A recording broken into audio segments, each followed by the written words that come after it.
ಮುಖ್ಯಮಂತ್ರಿ ಸಿದ್ದರಾಮಯ್ಯನವರನ್ನ ಕಾಂಗ್ರೆಸ್ ನಡೆಸಿಕೊಂಡಂತಹ ರೀತಿ ಸರಿಯಲ್ಲ. ಹಿಂದುಳಿದ ವರ್ಗದ ಸಿಎಂನ ಯಾವ ರೀತಿ ನಡೆಸಿಕೊಂಡಿದ್ದಾರೆ? ಮಂಗಳೂರಿನಲ್ಲಿ ಕಾಂಗ್ರೆಸ್ ವಿರುದ್ಧ ಪ್ರಹ್ಲಾದ್ ಜೋಶಿ ವಾಗ್ದಾಳಿ ನಡೆಸಿದ್ದಾರೆ. ವೀರೇಂದ್ರ ಪಾಟೀಲ್ಗೆ ರಾಜೀವ್ ಗಾಂಧಿ ಅಪಮಾನ ಮಾಡದಂತೆ ಅದೇ ರೀತಿ ಮಗ ರಾಹುಲ್ ಸಿದ್ದರಾಮಯ್ಯರನ್ನ ನಡೆಸಿಕೊಂಡಿದ್ದಾರೆ. ರಾಹುಲ್ ಗಾಂಧಿ ದಿನ ಬೆಳಿಗ್ಗೆ ಒಬಿಸಿ ಮಂತ್ರ ಜಪಿಸ್ತಾರೆ. ಅಧಿಕಾರದಲ್ಲಿರೋ 4 ಕಡೆ ಒಬಿಸಿ ಸಿಎಂ ಇರೋದೇ ಕರ್ನಾಟಕದಲ್ಲಿ, ಅವರನ್ನು ಸರಿಯಾಗಿ ನಡೆಸಿಕೊಂಡಿಲ್ಲ ಅಂತ ಪ್ರಹ್ಲಾದ್ ಜೋಶಿ ಹೇಳಿಕೆ ಕೊಟ್ಟಿದ್ದಾರೆ. ಪಾರ್ಟಿ ಒಂದು ಅರಾಜಕ ಪಾರ್ಟಿ. ಕಾಂಗ್ರೆಸ್ ಪಾರ್ಟಿ ಏನು ಅಂದರೆ ಅರಾಜಕತೆ ಗ್ಯಾರಂಟಿ. ವಿಶೇಷವಾಗಿ ಕರ್ನಾಟಕದಲ್ಲಿ ಕಳೆದ 3 ವರ್ಷಗಳಿಂದ ಅಸ್ಥಿರತೆ, ಅರಾಜಕತೆ ಮತ್ತು ಅವಿಶ್ವಾಸ ಮತ್ತು ಒಂದು ರೀತಿಯಲ್ಲಿ ಗೊಂದಲದ ವಾತಾವರಣ. ಗ್ಯಾರಂಟಿ ಏನಂದರೆ ಇದೇ ಗ್ಯಾರಂಟಿ ಅವರು.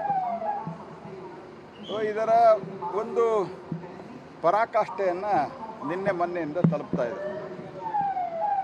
ಎಲ್ಲವೂ ನಡೀತಿರೋದು ಕಾಂಗ್ರೆಸ್ಸಿನ ಆಂತರಿಕ ಒಂದು ಗೊಂದಲದಿಂದ ಆದರೂ ಸಹಿತ ಮತ್ತು ಅವರ ಆಂತರಿಕವಾದಂಥ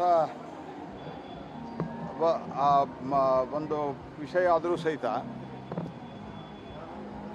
ರಾಹುಲ್ ಗಾಂಧಿಯವರು